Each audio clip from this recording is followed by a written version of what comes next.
Olá, está no ar mais uma edição do Link CNJ. Aqui você acompanha assuntos da justiça que impactam o seu dia a dia em reportagens e conversas exclusivas com personalidades do mundo jurídico. E hoje vamos falar das novas regras que serão adotadas em concursos para tabeliães. O objetivo do Conselho Nacional de Justiça é promover a inserção social de pessoas que foram historicamente excluídas. As novas regras foram aprovadas por unanimidade pelo CNJ e valem para os concursos que ainda não tiveram os editais publicados. O prazo para que os candidatos provem hipossuficiência, neste caso, falta de dinheiro para pagar a taxa de inscrição, foi ampliado para 30 dias.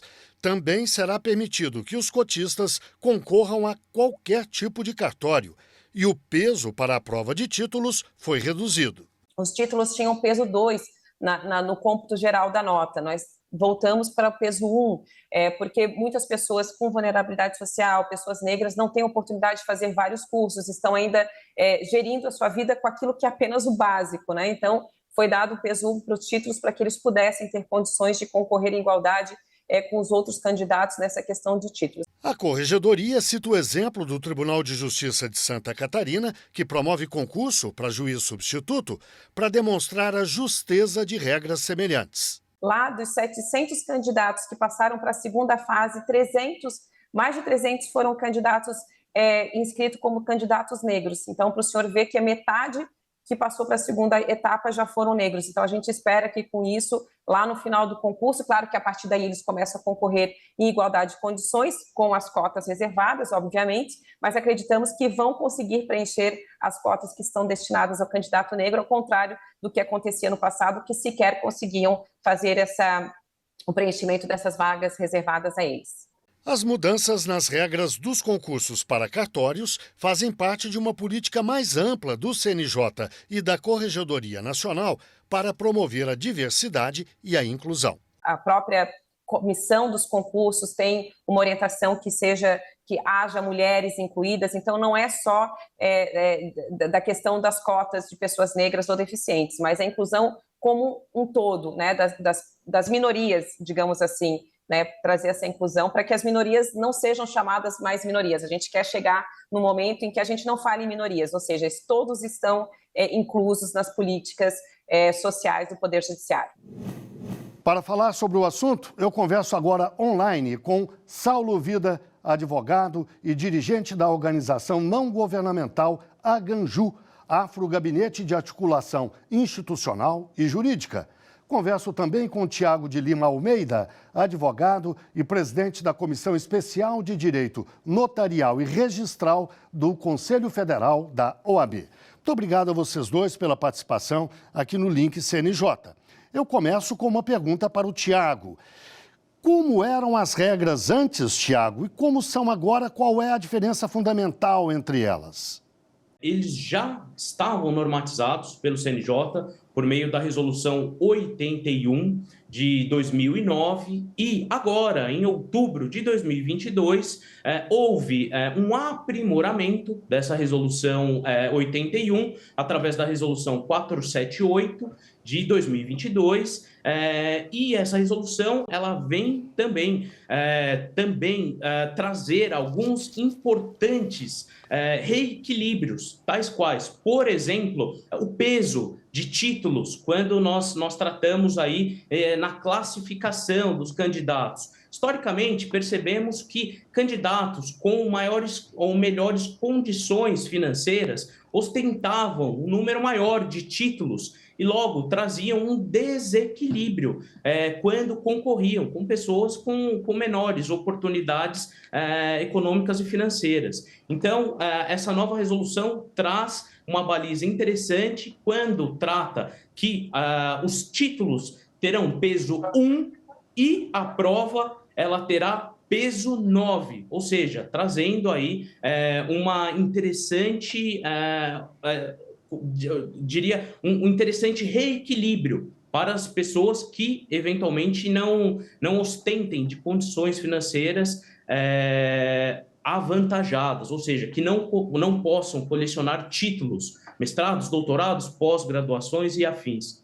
Saulo, na sua avaliação, você acompanhou de alguma forma essa mudança? Na sua avaliação, qual é a importância disso? Que consequências, inclusive, terá? Fazendo alusão ao momento do futebol, ao momento da Copa do Mundo hoje, diria que nós começávamos uma partida tomando 3-0, digamos assim. A aproximação de uma qualidade, de uma equidade na competição, na concorrência, no concurso em si, ela se torna muito mais efetiva agora com essa última resolução do Conselho. Quando você trata de questões como a prova de títulos eliminava, com o peso anterior, muitos dos candidatos que teriam perfeitas condições, porque, vejam, pessoas que são de origem mais humilde, que mal conseguiram fazer uma formação superior, ainda tem que lidar com pós-graduação, mestrado, doutorado. Isso trazia uma concorrência muito mais desigual. Então, a resolução do Conselho, ela promove a equidade em termos de como conseguir competir de forma mais igual, mais equilibrada, digamos assim. Do seu ponto de vista pessoal, o senhor como um homem de ascendência negra, o senhor se sente excluído? Como é que uma pessoa como o senhor avalia isso de dentro, falando de dentro para fora e não como mero observador? Olha, é um lugar de fala interessante, porque, por exemplo, eu tenho 58 anos e sou graduado em Direito há 2 anos, embora tenha tido uma graduação anterior em outra área. A forma até que você consiga uma graduação, até que você consiga ter condições de disputar uma vaga como essa, ela é extremamente dolorosa e desigual, quer seja pelo acesso a universidades públicas, onde o filtro é mais intenso, é mais duro, e as pessoas mais pobres, de menor acesso econômico, enfrentam mais dificuldades, porque não têm escolas públicas de qualidade, porque não conseguem pagar cursinhos caros para que lhe permitam o acesso. Então, a desigualdade e o desequilíbrio é muito grande. A gente pode olhar isso, comparar em vários aspectos do acesso para que se possa chegar e disputar em pé de igualdade uma vaga dessa. Então, como negro, eu me junto aos indígenas, às pessoas que se consideram pardas também, porque a luta para que você galgue um espaço desse é extremamente desigual e muito intensa. Diria que o Conselho, com essa resolução, ele dá um passo importante no sentido de equilibrar essa disputa. Tá? É um passo numa caminhada longa que talvez esteja apenas começando, porque ela começa quando encerra, teoricamente, a abolição, com o fim da escravatura, mas um fim que, de fato, nunca houve. Né? As formas de escravidão continuam múltiplas e diversas e apenas mudam a fachada, mudam a forma como se apresenta. Tiago, como é que se deu essa modificação? É uma iniciativa do CNJ. Em que circunstâncias foi elaborado ou foram elaboradas as novas regras? Na verdade, Guilherme, nós estamos tratando potencialmente de 27 entes instituindo concursos locais, ou seja, nós estamos falando que o Poder Judiciário Estadual cria regras para promoção desse concurso de ingresso e remoção. Pois bem, o CNJ ele veio já, através da Resolução 81, trazer algumas padronizações, tá? Para que os tribunais observem esses critérios mínimos. Tá? Essa nova resolução ela trouxe um avanço muito interessante, inclusive com o intuito de se evitar eventuais fraudes, quando nós estamos falando de cotas raciais, já que ela criou uma comissão, tá?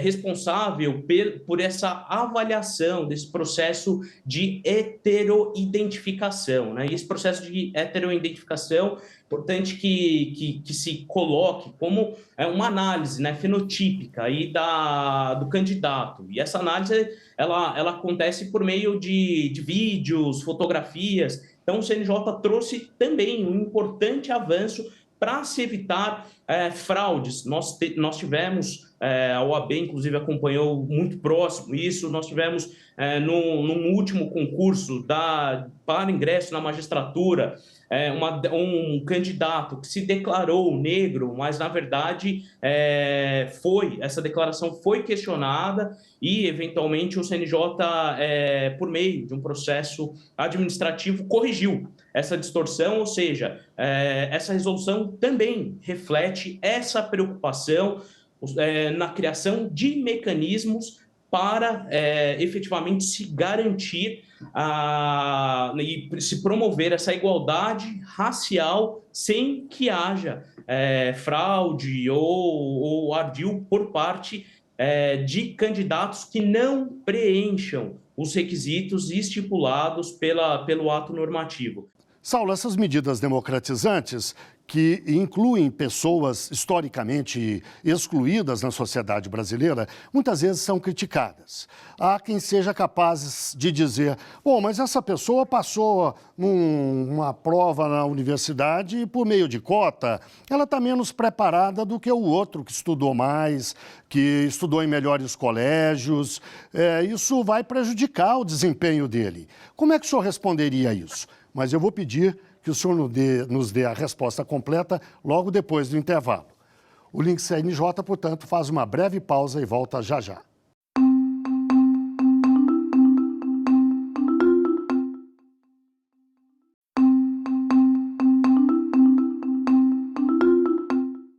O Link CNJ está de volta. Hoje falamos das novas regras que serão adotadas em concursos para tabeliães. Os nossos convidados são Saulo Vida, advogado e dirigente da organização não governamental Aganju, Afro Gabinete de Articulação Institucional e Jurídica, e também Tiago de Lima Almeida, advogado e presidente da Comissão Especial de Direito Notarial e Registral do Conselho Federal da OAB.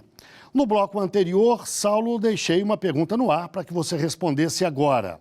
Há quem diga que as pessoas que tiveram mais oportunidades ao longo da vida, estudaram em colégios melhores, em universidades melhores, se prepararam de uma forma melhor e poderiam, portanto, desempenhar melhor as funções, de repente, de tabelião. Como é que o senhor responderia a isso? Isso se trata, Guilherme, de uma verdadeira falácia. Observem bem, o sistema de seleção na universidade, as universidades públicas federais completam 10 anos do sistema de cotas agora esse ano e existe uma expectativa da reavaliação desse sistema.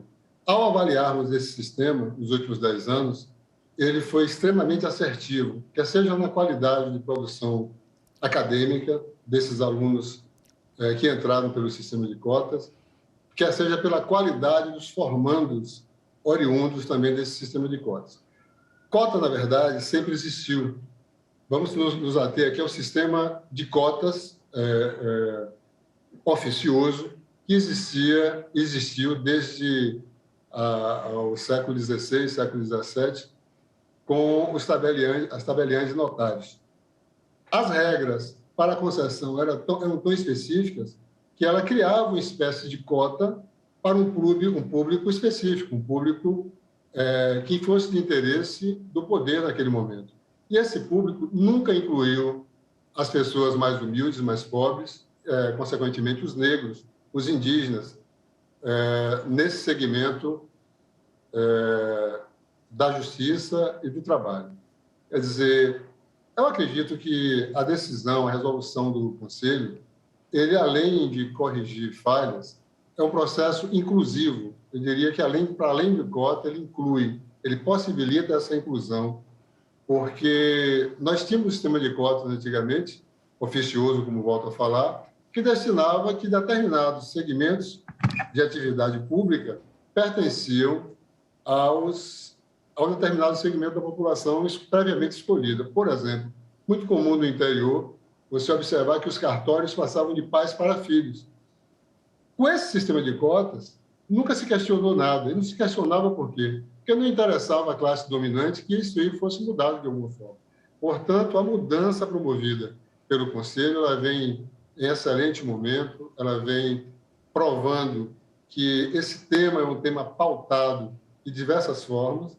A questão racial é uma questão que não volta atrás, ela não vai dar ré, é uma questão da ordem do dia, e que nós precisamos urgentemente dar continuidade ao trabalho nesse sentido, para que isso vire uma política de Estado, tá? Que saia dos limites da área da justiça, e que o Executivo se preocupe com isso, sobretudo o Legislativo, trabalhe nesse sentido, porque a situação é grave e eu diria o seguinte, que sem igualdade racial não existe democracia. Nós que falamos tanto de democracia. Tiago, e na prática, como é que vão funcionar esses concursos para tabeliães? São 27 estados ou unidades da federação, como você disse no bloco anterior. As regras são únicas, todos têm que obedecer a essa resolução do CNJ. Na prática, como é que vai funcionar? Bom, no que se refere às vagas reservadas aos negros, a resolução ela estipula um mínimo de 20% das serventias vagas oferecidas nesse concurso para os negros e também traz uma importante disposição fruto da resolução 478 de 2022. Essa resolução ela traz aí um pleito que já era percebido anteriormente, mas que não vinha ou não estava abarcado por um ato normativo, que é a vedação no estabelecimento de nota de corte ou, eventualmente, qualquer espécie de cláusula de barreira para os candidatos negros. Isso é um grande avanço, por quê? Porque, em que pese alguns concursos já tratarem e fazerem a referência ao Estatuto da Igualdade Racial, existiam algumas cláusulas de barreira que, na nossa visão, traziam prejuízos aos candidatos negros. Então, a resolução do CNJ de 2022, ao vedar essas cláusulas de barreiras ou nota de corte, ela traz uma maior efetividade à observância dos ditames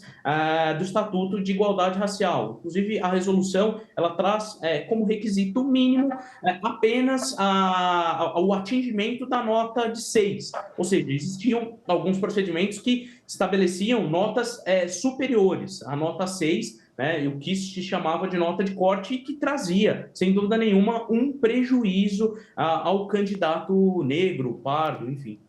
Tiago, e você acompanhou a feitura das novas regras. Houve resistência de alguma forma? Como é que se lidou com isso?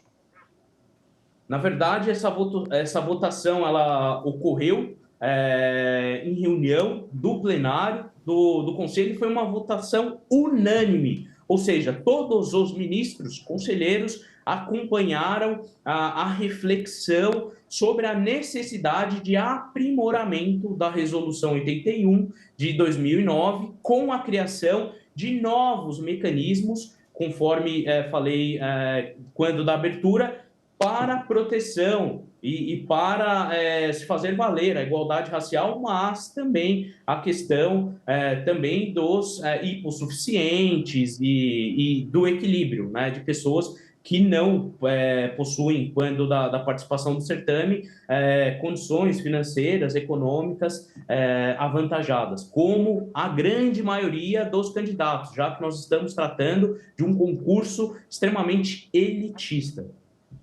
Saulo, há pouco, na sua resposta anterior, você disse que acabou-se com a escravidão lá no século XIX ainda. Depois, houve até algumas evoluções ao longo dos 100 anos seguintes, aliás, 100 e poucos anos, né? Uma delas é esta, da qual a gente está tratando hoje, mas você lembrou também que há um longo caminho a ser percorrido.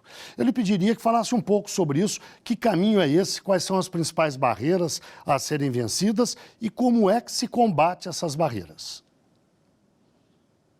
Guilherme, as barreiras são tantas, as dificuldades são múltiplas, de tal forma que vamos tentar fazer um pequeno resumo. O país hoje, a nação brasileira, é um país dividido. Não se assume isso, mas é um país dividido entre ricos e pobres, né, entre negros e brancos. Se fala há muito tempo que nós temos uma democracia racial. Isso tem se mostrado extremamente inverdade, né? Uma inverdade, porque nos momentos em que existe uma discussão da quebra do poder instituído, da quebra dos privilégios instituídos, a reação é muito dura, é imediata, e ela toma contornos que são assim os mais improváveis. Volto a dizer, a resolução do Conselho é um passo importante nisso, nesse sentido, mas a caminhada é muito longa, ela é diversa e ela envolve todos os setores da sociedade indistintamente, inclusive porque parte da sociedade que é prejudicada não consegue enxergar o prejuízo que sofre. E não consegue enxergar o prejuízo que sofre por quê? Por falta de informação, por falta de educação. Então, um dos pilares a serem desenvolvidos e tratados de forma diferenciada é a educação no país. A educação traz esclarecimento, amplia a visão e mostra em que lugar o cidadão se coloca na sociedade, em que lugar ele é colocado e quais as dificuldades de fato que ele encontra. É muito comum, às vezes nas classes mais inferiores, a pessoa achar que o limite é aquele que ele encontrou, o limite é aquele que o sistema possibilitou que ele chegasse. Ele não consegue, não se permite nem, às vezes, sonhar, e não sonha por falta de educação. Bem, chegamos ao fim da nossa entrevista. Eu agradeço muito a participação dos nossos dois convidados. O Saulo Vida, advogado e dirigente da organização não governamental AGANJU, Afrogabinete de Articulação Institucional e Jurídica. E também agradeço a Tiago de Lima Almeida, advogado e presidente da Comissão Especial de Direito Notarial e Registral do Conselho Federal da OAB. Agora o link CNJ da Notícias da Justiça. Vamos fazer um giro pelos estados e pelos tribunais do país. O Tribunal de Justiça de Alagoas levou o programa Justiça Itinerante para as ruas de Maceió. Uma equipe de solução de conflitos aplicou o método da conciliação em pleno centro da capital. E a Defensoria Pública ofereceu orientação jurídica. Uma parceria com outras instituições permitiu o atendimento de pessoas em situação de rua na área de saúde, emprego e emissão de documentos. A partir de agora, o programa será permanente. O Fórum Nacional do Judiciário para a Saúde aderiu ao Pacto Nacional pela Consciência Vacinal, iniciativa do Ministério Público. O objetivo é combater a diminuição da cobertura vacinal no Brasil, que tem impactos significativos para a saúde da população desde 2013. O pacto vai promover ações integradas com órgãos gestores da área de saúde, como o Sistema Único de Saúde, a Agência Nacional de Vigilância Sanitária e a Fundação Oswaldo Cruz. No Dia da Justiça, comemorado no dia 8 deste mês, o CNJ contabilizou a participação de mulheres à frente de tribunais brasileiros. São 40. 22 cortes são presididas por mulheres e, em 18, elas ocupam o cargo de vice-presidente. Os números são considerados uma evolução, mas ainda estão longe da equidade. Os 40 cargos representam apenas 1/3 dos postos de comando na Justiça brasileira. É hora do CNJ nas redes. Vamos ver algumas das postagens que marcaram a semana nas redes sociais do CNJ. Olá pessoal, começa agora mais um CNJ nas redes. O Poder Judiciário tem uma nova ferramenta para a gestão de bens judicializados. É o Sistema Nacional de Gestão de Bens. Esse novo recurso promove uma administração eficiente dos bens apreendidos no curso de processos judiciais, com benefícios como acompanhamento da tramitação, movimentação e destinação do bem, além da garantia de que as partes recebam o que lhes é de direito. Falamos sobre esse tema nas redes sociais do CNJ. Mudando de assunto, O envolvimento dos homens na defesa das mulheres e na busca pela igualdade de gênero é uma das ferramentas para o combate da onda de violência contra as mulheres em todo o mundo. Para marcar essa participação, o CNJ convidou diversas personalidades do Poder Judiciário para se posicionarem em defesa das mulheres, em uma mobilização digital nas redes sociais.